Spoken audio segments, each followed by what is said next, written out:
Short distance teleportation. The previous tutorial showed you another way to teleport to a location using the world map and the mini-map. The world map allowed you to teleport from a long distance and a short distance as well. In this page, we will cover other ways to teleport, but at a short distance.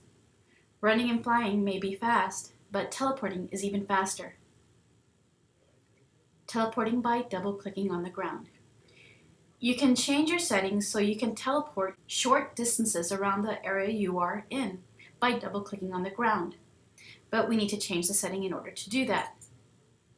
Actually, I already have it set, but I'm going to show you how you can do that. So just imagine if I wanted to get close to this location, if I just double-click on that location, I'm instantly taken there. So by default, it's not set to that. So to change the settings, we're going to have to go to our preferences.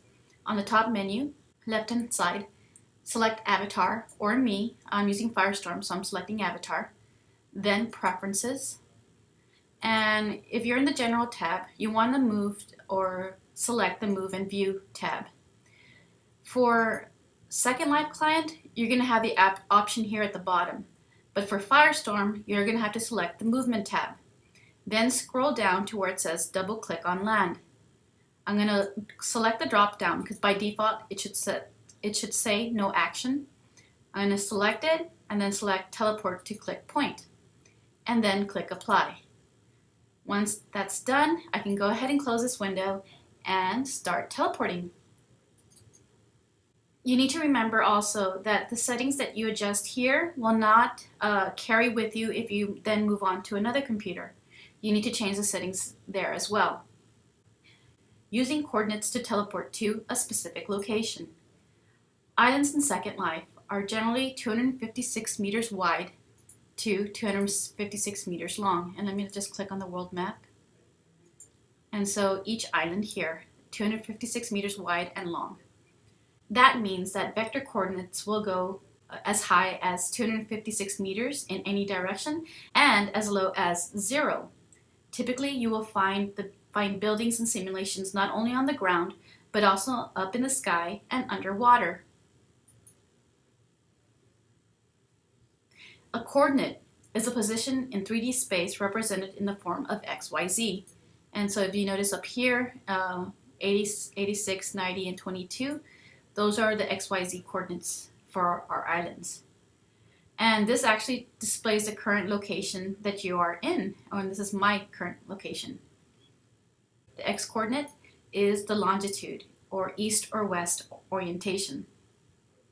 Y is 90, the middle number, is the latitude, south or north. Smaller number is on the south. Z, which is this last number, is the altitude, with 0 being the lowest point, which is often underwater.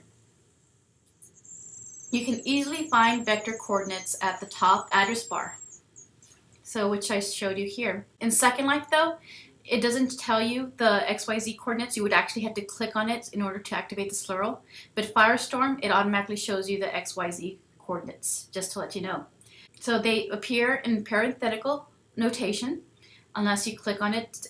When you click on it, it actually has the forward slashes.